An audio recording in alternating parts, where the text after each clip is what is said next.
Permission to come aboard. Before we get started, does anyone want to get out? And here we go.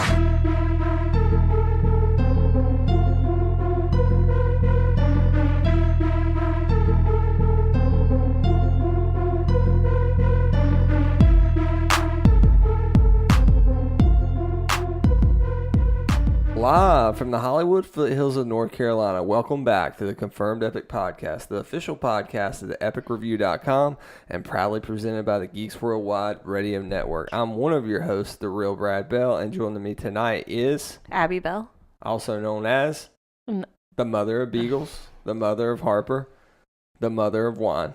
She's here, the one and only, my wife, Abby, has agreed to join me and do something we haven't done for a very long time. A podcast, something that I've missed. Have you missed this at all, Abby?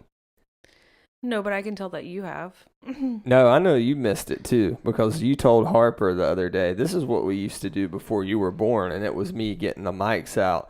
This is not the first time that we've tried to come back and do a podcast. We actually have attempted other podcasts in the past, and they got kind of cut short. You thought it was going to be harder when she was smaller, like when she was 1 to 3 months, but it was really probably easier. I think that's the last time you did podcast. She's about 11 months now. No, she is 11 months. She's about to be a year old in a few weeks. Yeah, we're planning her first birthday, Winnie the Pooh theme, so that's got a lot of stress. And yeah, I have really missed this. My biggest hobby is podcasting, and when you don't have a hobby to kind of release with, then you just get frustrated, and I've really missed it, and I'm glad to be back. We're going to try to do this semi-consistent. I know we got Abby and I going to be talking the new Motley Crue biopic, The Dirt, on Netflix, directed by Jeff Tremaine today, along with what we've been checking out. But Jerry and I are going to come back for an episode probably next week talking about the new Joker trailer, so I'm excited about that. So without further ado, let's go ahead and get in the show and what we've been checking out. Check checklist? Check. Double check checking of checklist? Check. Abby, both you and I have been checking out something this week. I think I liked it a little more than you did, but I didn't love it. Abby, what did we watch earlier this week? With Harper. What was it? Mary Poppins. No, not Mary Poppins. Ugh. Specify it for the listeners. I don't know. Mary Poppins Returns. Oh.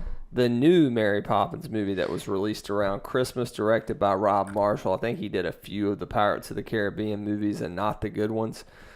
So, yeah, it is not the best continuation of an epic story that we've ever seen. I hated it. I don't think it's awful. Well, I rated it 3 out of 5. Well, when I was little, Good. I loved Mary Poppins. And I'm sorry, like Julie Andrews, Dick Van Dyke. Who was, spoiler alert for Mary Poppins Returns, he does cameo in the movie as a bank manager, and that was cool. He's old. But the man got up on a table and missed danced the mark with penguins. Way off. So, okay. Like the first one is so magical. Maybe it's because I watched it when I was little. Maybe I'm just biased, but even the music, the soundtrack in the first one is better. Everything about the first one is so much better. I mean, Emily Blunt did a good job with, portraying Mary Poppins. Yeah, but those are, big shoes to fill. Yeah, Julie and she did a good job, but the movie as a whole was a big no. It was a lot more music than the first Mary Poppins. It was a musical. That was fine, because you expect that with a Disney movie, like mainstream Disney. Yeah, there's going to be a lot of breaking out in songs in Disney movies. But the problem with the songs is they went on. And when you thought it was going to end, oh no, it would pick up somewhere else. And you're like, really? Like, how long was the movie? Over 2 hours? It was 2 hours and 10 minutes, which felt long. It felt more that's like long it was for 2 a hours kid. And 40 minutes. And Harper didn't sit through like 10 minutes of that. But no, but the song, she kind of, perked up and listened to a few of them. She loves music. I'll tell you, they did have one good song, The Place Where Lost Things Go, which was nominated Which was like the very beginning. Yeah, it was in the first third of the movie. And yeah, it was all downhill from there. But that did get nominated for an Oscar for Best Original Song. I don't think it won. But Lin-Manuel Miranda? Is that how you pronounce his name? From Hamilton. Apparently, he said he wrote Hamilton. I didn't know. I don't know anything about musicals, but earlier in the year when the school year started, first day of school, I always do this game where I go around the class. I give the class like 5-10 minutes to talk about, just so I can kind of get to know them instead of just asking them basic generic questions. I say, if you could have dinner with any 4 people in the history of the world, who would you choose? Minus dead relatives and religious figures. And I tell you, I had at least 5 kids say Lin-Manuel Miranda. And I'm like, oh, the guy from Mary Poppins? They're like, no, he's from Hamilton.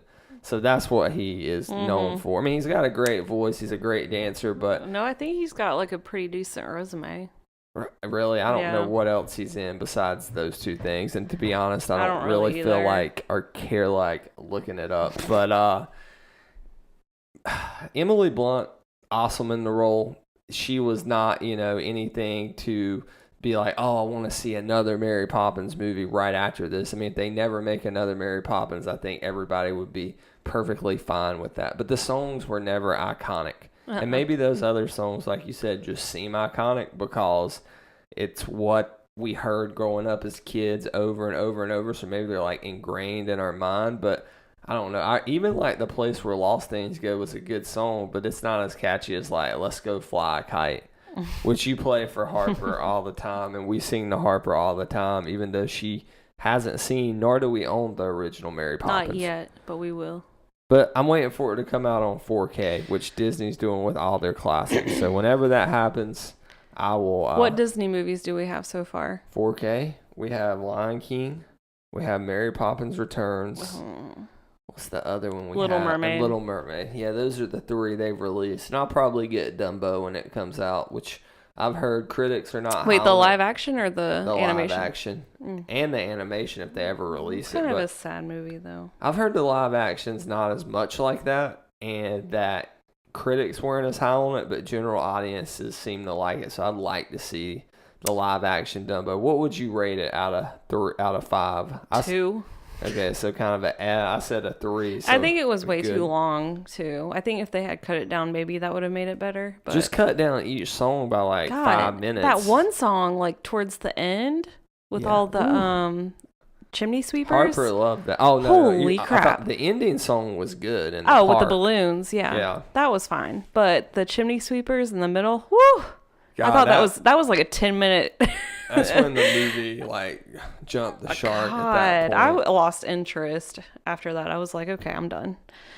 All right, Abby. Well, I checked out another movie without you, which I don't like to do, but there's movies I think you'll have interest in. I try to watch those with you, and there's movies I don't think you'll be into, and I usually watch those kind of by myself. I watched Vice. Christian Bale playing Dick Cheney. He's unrecognizable in the part, directed by Adam McKay, who directed one of your favorite movies of all time, Anchorman. So Adam McKay is usually known for comedy. He did The Big Short about the housing crisis that was kind of a semi-comedy. This movie, I freaking loved it. Steve Carell as Donald Rumsfeld is absolutely hilarious. It's satire. That's what you got to realize. Like, it's serious satire. They're not trying to necessarily realistically portray the actual people. They're like exaggerated versions of the people. Like Kendall, who I used to podcast with and who has his own podcast, the Kendall Cast, was talking about Vice.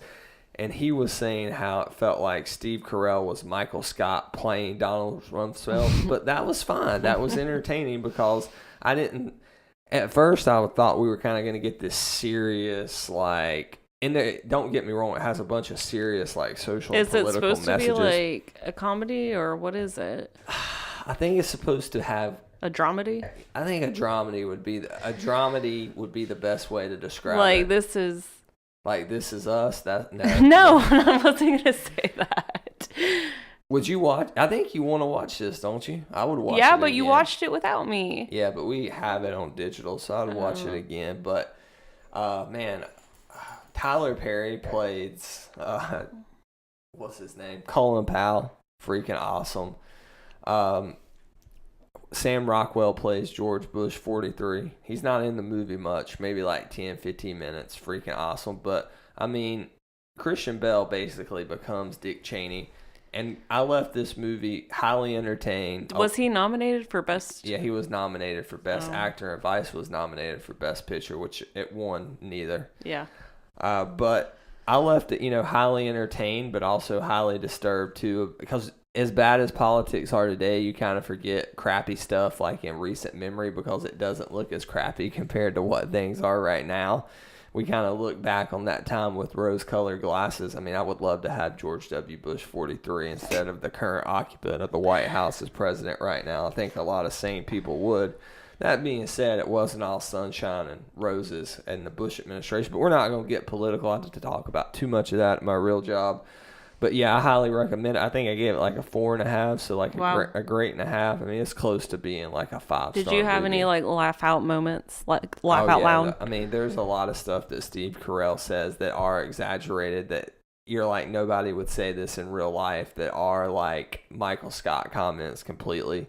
But I mean, maybe I'm just interpreting it wrong. Maybe it was supposed to be serious and I interpreted it kind of more comedic, and so maybe that's why I wasn't taken out of the film as much as some other people. But yeah, you should watch it. I almost said for somebody who doesn't like politics, would they enjoy it? No, I would say. Okay, well then I shouldn't. I would say. I mean, you have a passing interest because of me, because you kind of. Well, you keep me up to date with it. Yeah, I don't want to. You don't want to get consumed by it. No.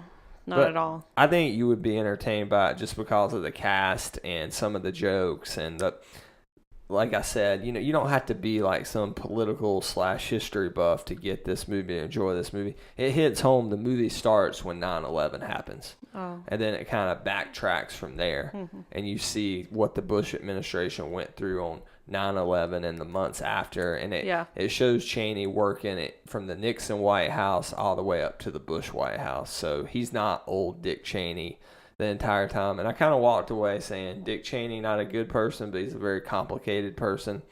He did have a heart. In fact, he had two, because he had to get a heart transplant when I don't want to spoil the movie, but how they narrate the movie is really cool. How?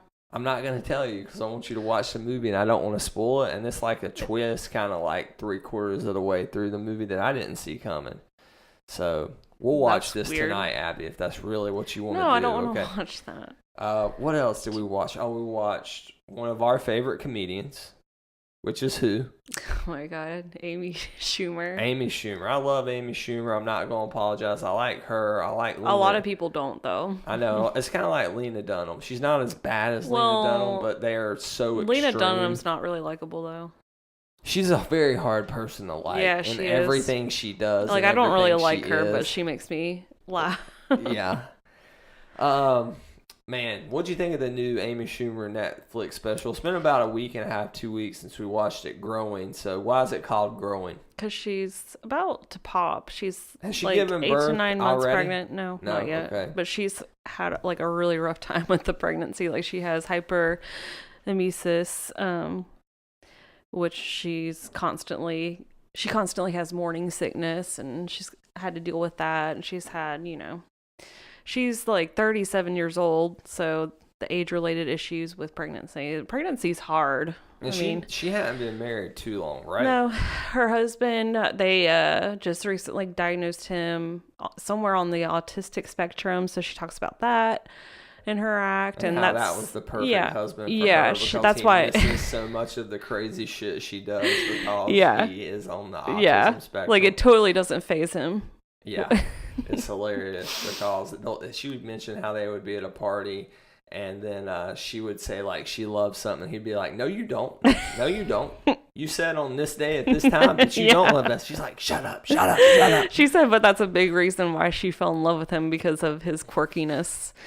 But it was really good. I laughed several times during it. It's but lewd, crude, rude. It's classic Amy Schumer. Yeah. She's not drinking a bottle of wine on stage, although she does talk about craving wine. Yeah, and you do. That's something that really resonated with Abby. You want what you can't have. But yeah, when I was pregnant, not really though. I mean, probably the second trimester is when I felt my best during the pregnancy, and then I was like, oh, I could really have a glass of wine right now. But then like the first and third trimester, you're just like trying to just get through the day the best you can, and wine doesn't really a lot of people love this Netflix special who hated her last Netflix special, the leather special. And I thought this, I mean, I like the leather special, but I thought this was pretty good. I enjoyed it. I think I rated it. You can rate these comedy specials, by the way, like a 3 out of 5. I'm like obsessed with Letterboxd, the social media for movie nerds, where you can rate every movie and make all these lists. I'm trying to keep track of the movies I've watched this year. You want to know how many movies I've watched this year, Abby? I really don't, because Just take a guess. I really don't want to know. Why? How many days in are we in this new year? Well, it's April, what's the No, April I 4th can't. when we're recording, so we're like under 100 days, right? I would say like Yeah, 50. under 100, 66 movies. I've watched 66 That's movies even this year. worse. Yeah, Abby says that, and I'll post some of this on social media, and she's like, this makes it look like you have no life. But I promise you, I do have a life. I have a full life, and I barely get a break. So movies, and most of these, hey, they're on in the background. It's not like I'm shutting all the lights out and cranking up the surround sound, making popcorn and eating candy, like removing myself from the world when I watch these movies. So, but yeah, check out Growing on Netflix if you like. When we watch a movie, we usually have to split it between 2 nights because we get so many interruptions that yeah, we can't finish like an hour and a half movie in one we night. have our own intermission. It's called A Day. Yeah. It's like we watched, I was about to get into this, but we just rewatched Avengers because we're getting hyped up for Endgame. Evan got our tickets. Yep. Are you excited for that? No. Yes. What? Yes, shush up. You are. It comes out on when?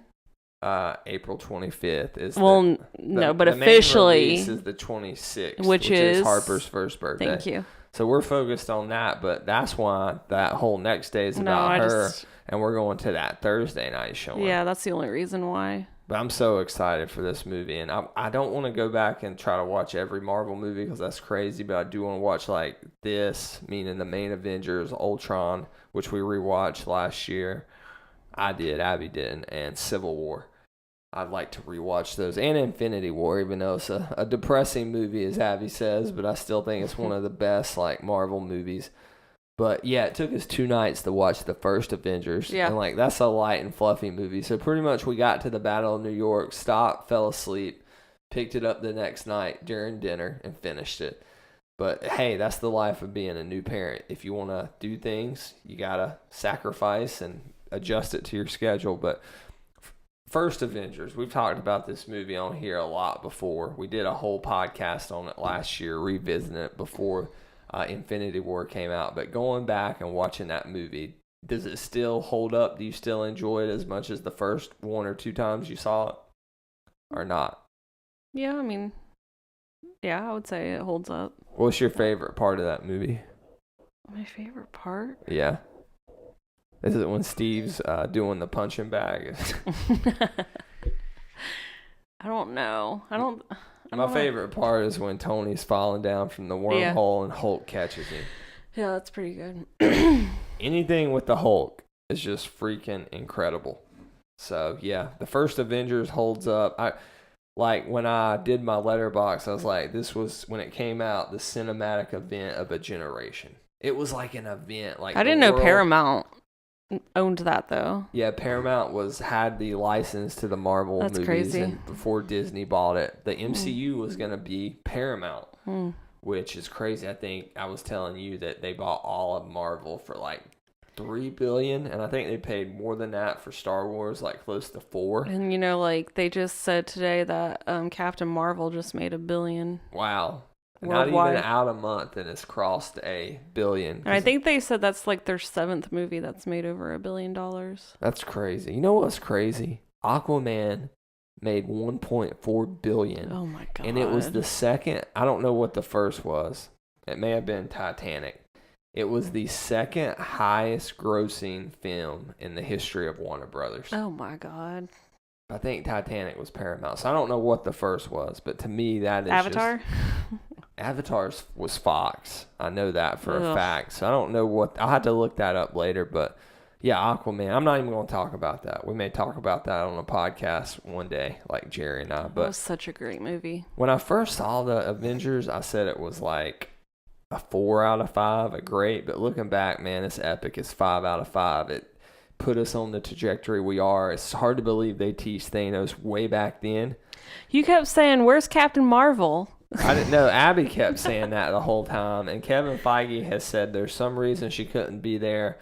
We'll find out either in one of her sequels or maybe this movie why she couldn't be there. But you know Marvel, with their smart writing and planning, they will figure out a way to write her out of that movie. So I'm glad Captain Marvel wasn't there. She would have handled those Chitauri like way too easy. It's like you said when Iron Man took that torpedo or that nuclear bomb up to the black hole, the wormhole or whatever. She would have just done that with like She would have like just hurled it up there and like somehow with no effort. Like, shot some stuff out of her hands and like closed the black hole, and she'd have been like, all right, what's next? I mean, that is a problem. Like, Marvel has the Superman problem now with her. She can do anything. She's too strong. So when you have like super powerful characters like Superman or Professor X and the X-Men, or in this case Captain Marvel, they have to usually find a way in a big story to write them out or like sideline them, like make them get knocked out or sick or have to go somewhere else, because otherwise you're just like, wait, why isn't she just beating the shit out of everybody and ending this in like 10 minutes? Yeah. But man, we enjoyed Captain Marvel, didn't we? I'm not going to talk about it now, but you enjoyed that movie, right? Yeah, it was good. Yeah, so maybe we'll review that later on when it comes out on home video. But unless you got anything else, I think that's just about going to do it for what we've been checking out. Let's go ahead and get into our feature review of the Motley Crue biopic, The Dirt. It could have happened to anybody, but it didn't. It happened to us.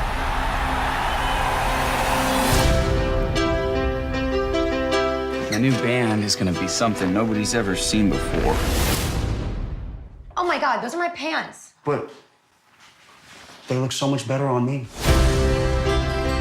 We got a runaway, a kid drummer,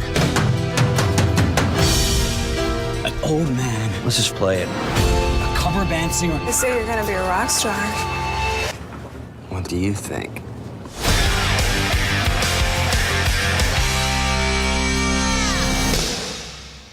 Holy shit. If we want to knock people on their asses, then we've got to give them a show. I'm talking like a stadium show in the clubs. The fans, they're dying for some anarchy. So let's give it to them.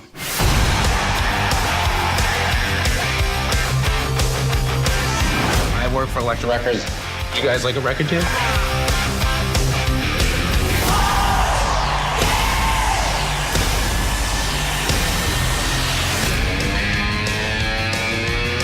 I had managed the Scorpions, Bon Jovi, Skid Row, Kiss, but I had never been through what Motley Crue put me through. I am sick and tired of not having any fun. Everything's upside down and flip-flopping. Motley Crue, no strangers to controversy. Vince Neil was charged with vehicular manslaughter. Tommy Lee and Heather Locklear have separated. It's a degenerative bone disease. Nikki Sixx has overdosed. I know it's not gonna be easy, but I believe in you guys. Before we get into this review, let's get into a few stats from The Dirt. Nerd! This film was directed by Jeff Tremaine. We know him from what, Abby?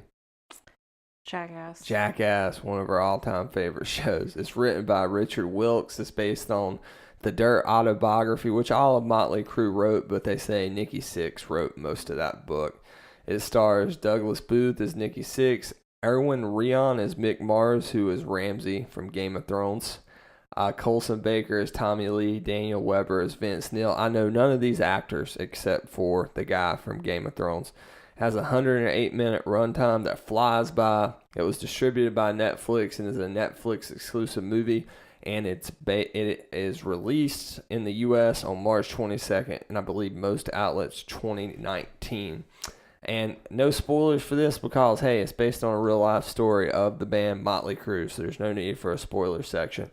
All right, Abby, the first thing I want to ask you, are you a fan of these musical biopics? Because you are the perfect person to have on this podcast, not because you're like a big Motley Crue fan, but because you know music the way that like Jerry and I and Andrew know movies. All right, so do you like Bohemian Rhapsody in this? And I know you're excited for Rocket Man. Are you a fan of these biopics, or do you think they're just kind of blah?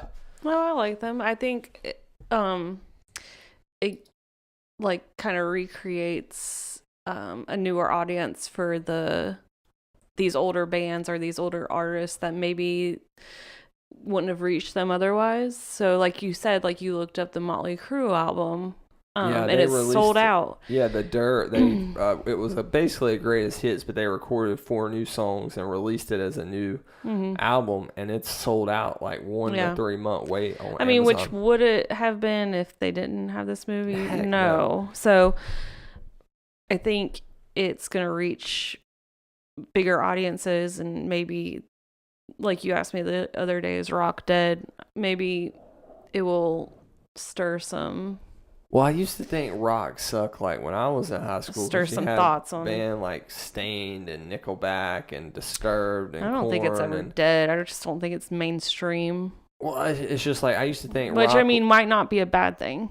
Yeah, that's true. And I watched that Nikki Sixx interview about the movie on YouTube, and that's what he was saying. But it's like I thought that rock had kind of sucked back in the early 2000s when I was in high school and college and whatnot. But now it's it's really what's played sucks. on the radio, though.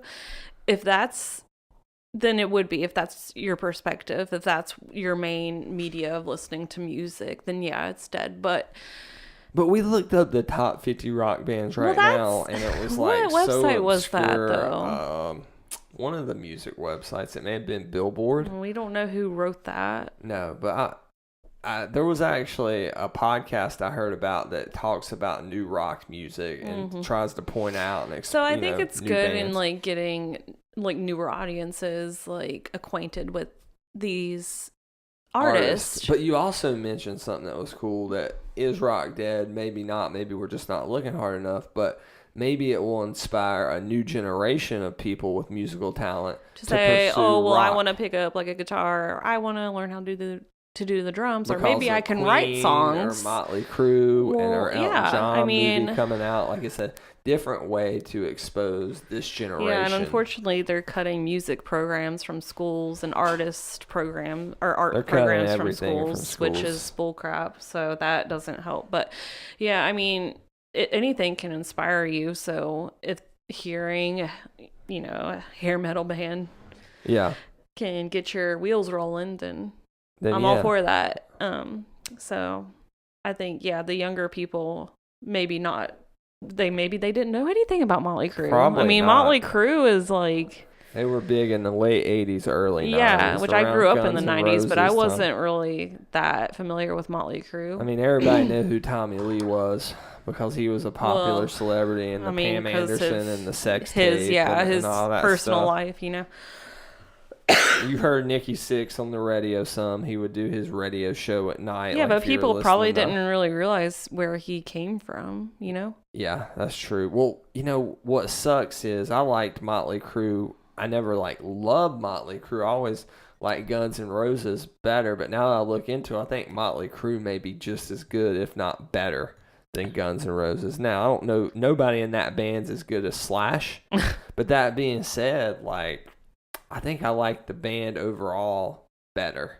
I'm not necessarily the music. I think they're more entertaining. I think their personalities are just so outlandish to the point that the Rock and Roll Hall of Fame, which I didn't know this either, said they won't induct them. And they've inducted Ozzy Osbourne, for Christ's sakes. That's crazy. Well, and Black Sabbath, though. Yeah, Black Sabbath, but Ozzy Osbourne's band. But were you ever a fan of Motley Crue? No. What about 80s, these hair bands? Guns N' Roses, but I wouldn't say no, I wasn't a fan. Who were the popular bands? Poison? Poison was one. No. Yeah, Poison, of course, Poison, Motley Crue, Guns N' Roses, we mentioned those. Van Halen. Oh, yeah. Van Halen, pretty freaking awesome. Yeah. They're probably the better. Def Leppard. Yeah, Def Leppard, they're really okay. good. Yeah, they're good. They got the one-armed drummer. Everybody knows that about them. But then, so that's like the top tier of that type of music is the Guns N' Roses, Motley Crue, Van Halen, Yeah, I feel Def like Leppard. Guns N' Roses' reign was really short though because grunge kind of took over the airwaves. They peaked at the exact wrong time. Like they peaked and they were like I feel like they hot, could have but been bigger, but then grunge was like taking over the airwaves. Would you like to see a Guns N' Roses biopic now? No, not really.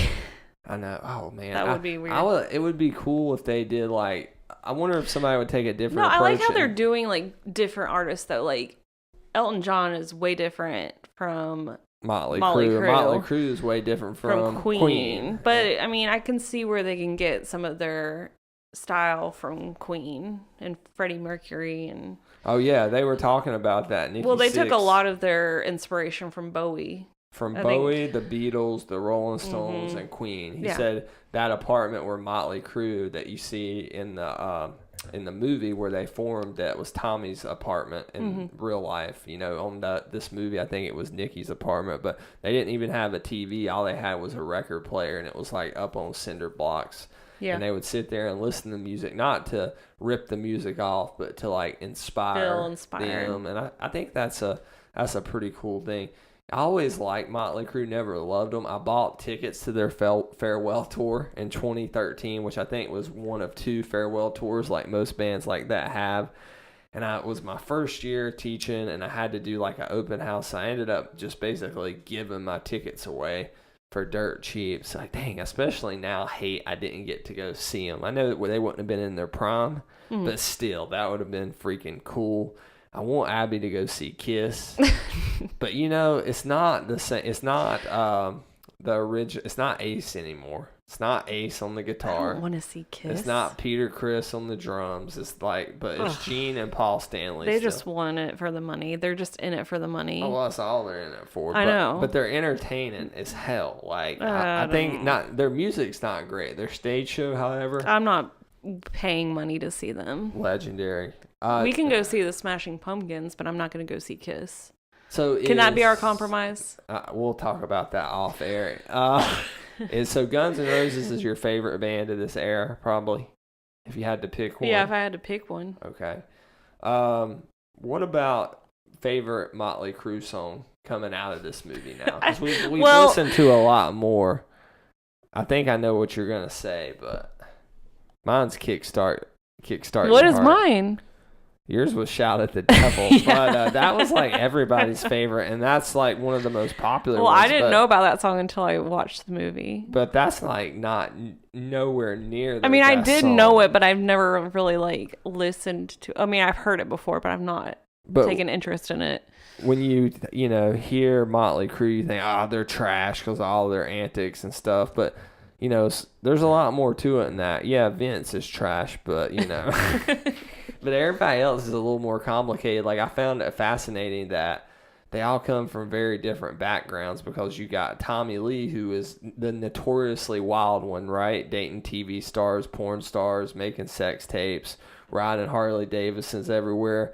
And yet he came from this wholesome family, which was pretty accurate. Family. Where he were supportive, they were good to him, and he had everything he could possibly want growing up. And then you have Nicky, who comes from a broken home. You got Mick, who's this just older guy. He's only 7 years older. You look this up, but yeah, because I was like, how much older is he? They said that he would. He's the old man. He didn't party with them really. And here's what was he's interesting. got a degenerative bone disease. Yeah, some kind of back disease, which he had to get a hip replacement, which they talk about in the movie.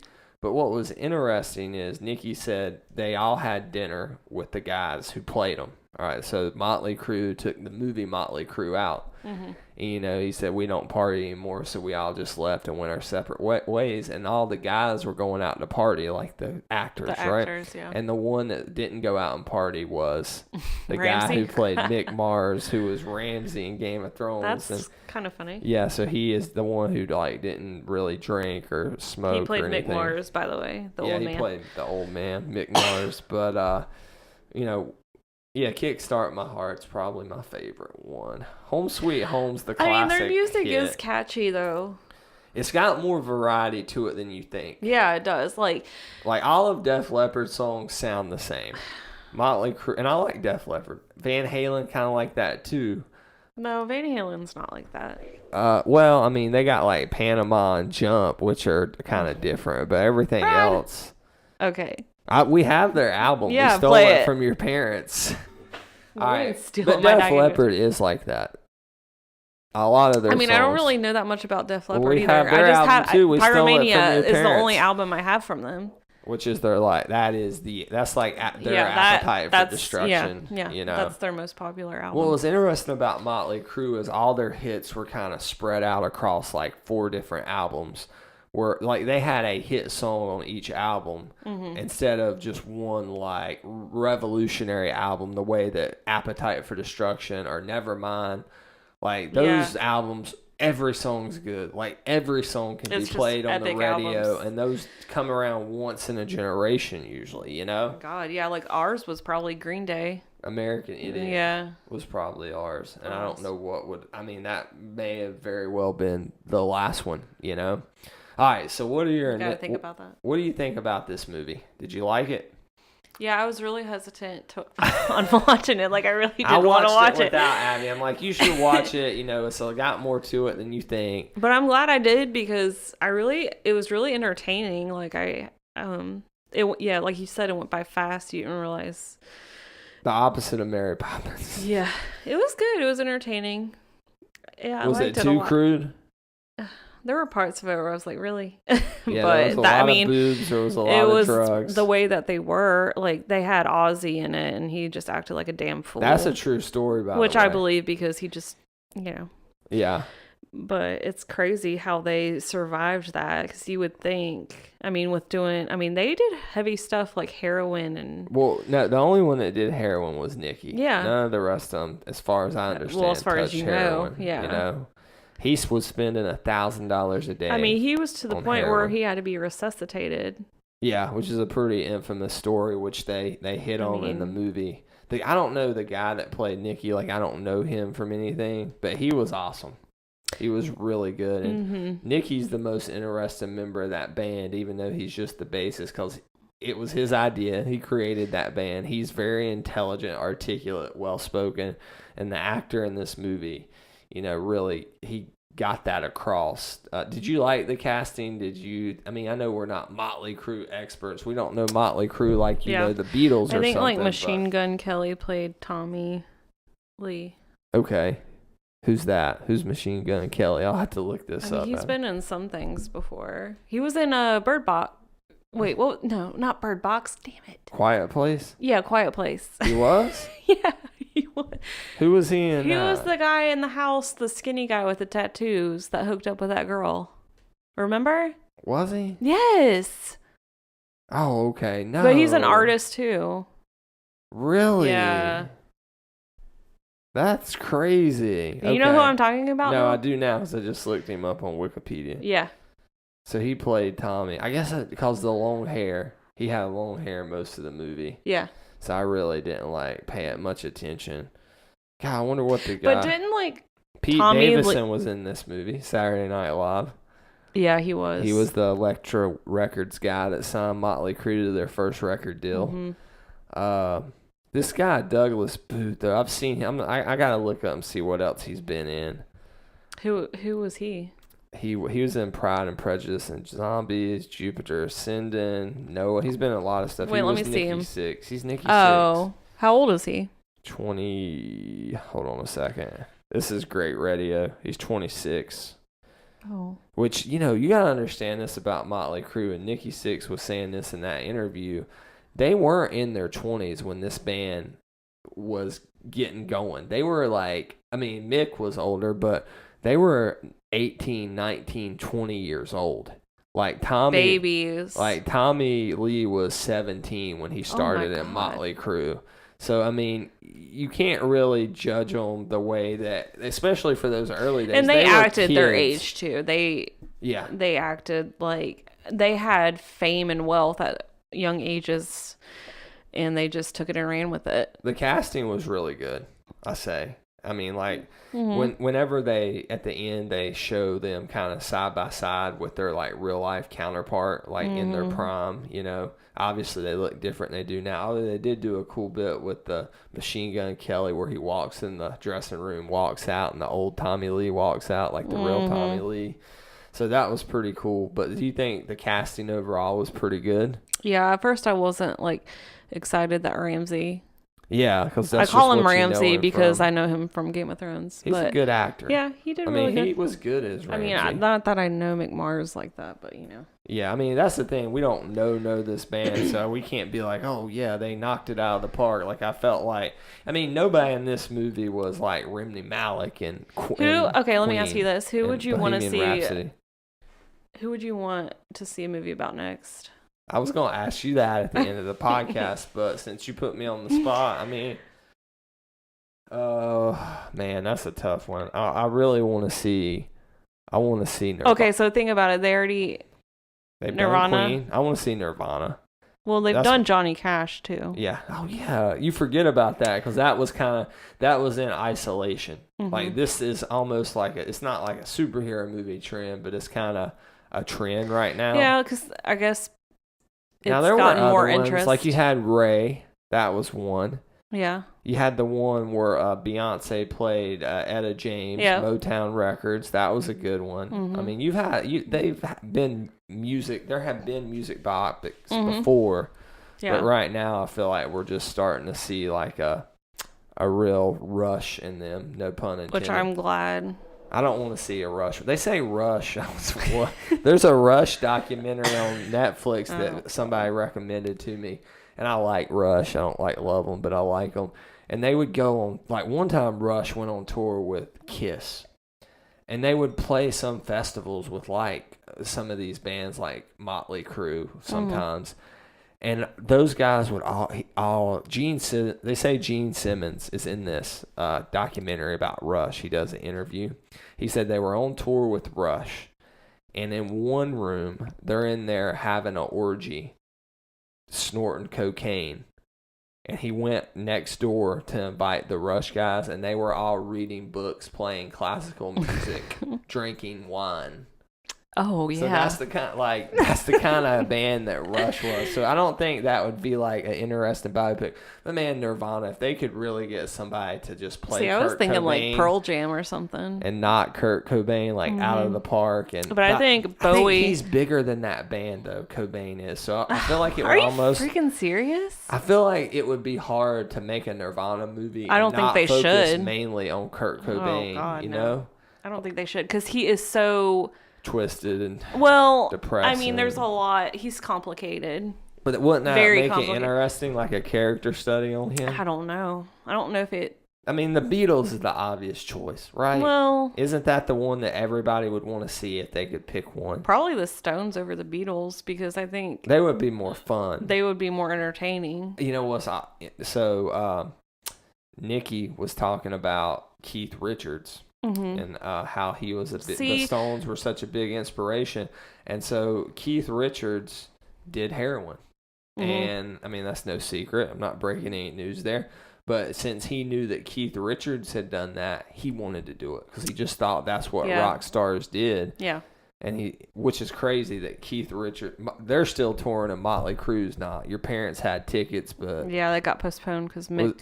He's probably having heart surgery today. Yeah, your dad really wants to see them, so hopefully he'll make it out okay. Did any of the stories that they showed any like shock you? Like just kind of like, oh my God, I can't believe they did this.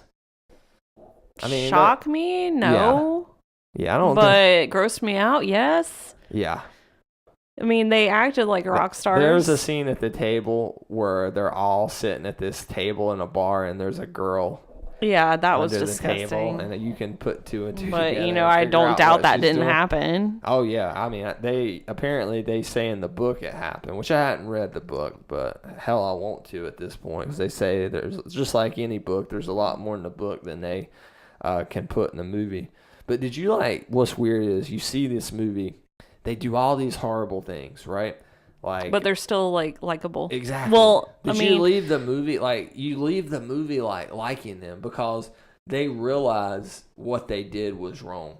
Well, and that they was were a kids. big part of the movie. Yeah, they were kids and they had all this fortune and fame at a young age, and they didn't. And then they were rock stars on top of that, so they thought they had to lead a certain lifestyle. Yeah. I think the most likable was Nicky. Yeah. Now he does shitty stuff. Vince was probably like the least likable, but he went through a really tough time with his daughter, his 5-year-old daughter. I know, that's crazy. He probably had the most tragedy of any of them because he was in the car wreck with the guy from that British band. The guy's name was Razzle. I don't know the name of the band, but he killed him in a car wreck, so he got put in jail for that for a while. And then his daughter, Skylar, got diagnosed with a tumor, and it was cancerous, and she died. And I'm like, holy crap, this dude went like through legit tragedy. You know? Like it puts you through the ringer, especially like Nicky on heroin and stuff. Like how there's one part where he's like, I'm going to quit, I'm going to give it up. And then he's like, you know what, I didn't. And his arm's just blood all over it where he kept the needle in. He would wake up and there would be a needle in his arm. It was just really intense. Probably the most entertaining part of the movie is when Tommy Lee's like, do you want to know what it's like to be on the road with Motley Crue? And it starts playing Girls, Girls, Girls. And he goes through his day. And he said, I wake up with my hand cuffed to the bed. And you think, well, it's strippers, it's prostitutes, it's whatever, women. That was really good, actually. That was and funny. then, it goes full circle. And, he's partying all day, going to strip clubs. They wake up at like 5 p.m. He's on stage by like 8 or 7 p.m. Yeah. Then he just parties and rallies all night. Yeah. And their manager, Doc, like punched him out and handcuffed him to the bed in order to get him to stay. And Doc was one of the actors from Breaking Bad. I can't remember the character's name, but he was saying how he managed, and this is in the trailer, how he managed Skid Row and Kiss and all these bands and how they were wild, but none of them put on what Motley Crue went through. I think a lot of that was that they were so young and so popular at the time. In the 80s, which it was late 80s, early 90s, but the 80s was like a time of excess. Mm-hmm. And Nicky would talk about how this was on this interview, he said one time they had a show in Atlanta and they were there with another band of the time. He didn't say who. And he said they got there and the bands had rented out like a ballroom, like you'd have like a wedding reception. He said he walks in, he said there's like a dozen topless women. There's like cocaine everywhere. And it's just like they weren't even there and this was going on. Like, this was just the atmosphere. He was around all the time. It was kind of like how the 70s touring and 60s were. Yeah, it was. It was like Woodstock and stuff. Do you think this was a better movie than Bohemian Rhapsody? Yeah, I liked it better. Is that bad? Too. No. I think most people thought Rami Malek was awesome. Like, I like Queen better as a band. Well, I mean, yeah. Duh, but this was a lot more entertaining. I enjoy this movie a lot better than Bohemian Rhapsody. Yeah, I did too. I like this a lot better. And I don't know what that really says, but so we have Bohemian Rhapsody. After it was over, I was like, okay, that was good. Rami Malek's performance, great. Well, he won the Oscar. He became Freddie. He was awesome as Freddie. Kind of like with Cash with Joaquin. And it's really hard especially if an artist is deceased, to play that character because there's a lot of stress. You can't talk to that actor. That's why I would never want anybody to play Kurt Cobain. Yeah, that makes it harder when the person's deceased. Mm-hmm. Like to play John Lennon would be extremely complicated. To play David Bowie. I mean, it would just be too stressful. Apparently, we are getting like a Bowie pick, but like you said, they got their vinyls sold out. They're topping Billboard charts, even though they're not even really together anymore. But so I want to ask you this: after seeing this movie, would you see Motley Crue live if they came here next year? Which they're not touring. I mean, I've seen worst artists live, so yeah. Yeah. And I would like them more than some artists I've seen before. So yeah, I think I would. You collect vinyl. Would you buy one of their vinyls? I want that Dirt album. That's the one I want to get. I know, but like, I don't know. I think there's like a time and a place to listen to Motley Crue, and I don't think we lead that lifestyle anymore. There's a time and a place to listen to us when we're up in the morning cleaning and we need to get going. That's like when we want to. Though Harper does like them because I played Kickstart My Heart this morning and she started head banging. I like know, a little, she was. I was like she'll nod her head. I'm like, oh my God. Harper is a big fan of music. Thank God. Yeah, she like anytime music is playing, she has like this little dance that she'll do. Yeah. And it's so precious and cute. And I'm like, you are my child. You are. Is there anything else you want to say about this movie? No, I think it was good though. It was entertaining. We had both recommend it. I gave it like a 4 out of 5, a great. What would you rate it? I think I gave Bohemian Rhapsody like a 3.5. It was definitely better than Bohemian Rhapsody, but I would say like a 3.5 to 4. 3.5 to 4. Yeah, I mean, it's not going to be winning, an Oscar. No. It's not. Can you imagine if it did and Motley Crue performed at the Oscars? Oh my God. Queen did with that Adam Lambert. That would be freaking like amazing. Well, and I think I liked it better than. No, I'm not even going to say it because I'm going to. Then what? No. Tell me. No. Then Mary Poppins Returns. Well, duh. Yeah, so but no, that's not what I was going to say. If you haven't, even if you have like just a passing interest in music, just watch it. It's fun. Now it's hard R, lots of nudity, lots of drug use. The language is not terrible. No, I mean they're not saying the F-bomb like 100 times or anything, But it's really fun. And will you read Dirt now? Would you read it? That seems like you read that Johnny Cash book. My God, that was dense as hell. This seems like it would be like a breeze read compared to that. I really want to read some of these rock bios. They say Slash's is like incredible too. Well, you should read that for real. You should. I mean, music. I mean, they're really entertaining. Well, I mean, especially when you talk about when they're. I think artists in general are really entertaining because their minds are. I mean, they're very intelligent people. Yeah, but some can't articulate it. Yeah. Oh, like yeah. Nicki can. They say. I mean, I don't know a ton about Slash, but I don't know if Tommy Lee can. No, he can articulate a lot of things, but intelligence. Is he the first drummer to go like upside down? Yeah. So like Travis Barker did it. Them did it. Okay, which that's they kind of remind you of each other, don't they? A little bit. I wouldn't say. I would say Travis Barker is inspiration. Yeah. Yeah. Travis Barker's what, better, you think? No, I wasn't going to say that. I was just going to say that he's probably a lot more... I think they're just different. Well, we saw Blink 182. He was awesome. Like, when he goes up in the air with his drums and We're stuff. more familiar with Blink 182, well, though. That was our generation. Yeah. Like, Enema of the State came out when I was in, like, 9th grade or something. Mm-hmm. That famous album cover with the porn star with the rubber gloves and the nurse's outfit. Is that how nurses dress, Abby? Yeah, that's how they dress, Brad. All right, I think that's just about going to do it for the 103rd edition of the Confirmed Epic Podcast. You can find this podcast at thegww.com, on iTunes at the Epic Review, epicreview.com. You can find Abby next time she's on the podcast, which we'll see when that is. You can find me on Twitter at the real Probably Brad when Bell. the Rocket Man comes out. Oh, yeah, we need to do one for that, for real. DREEL, Brad Bell. All right, you can follow me on Twitter there. You can always email us at thepicreview.com at gmail. thepicreview@gmail, excuse me. And once again, from the Hollywood foothills of North Carolina, we are out. That's all I have to say about that.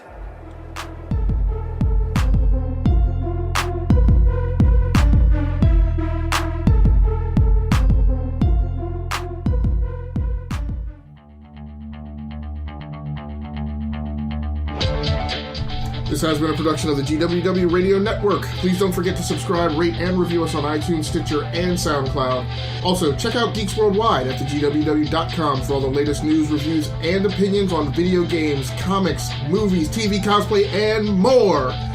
Geeks, assemble!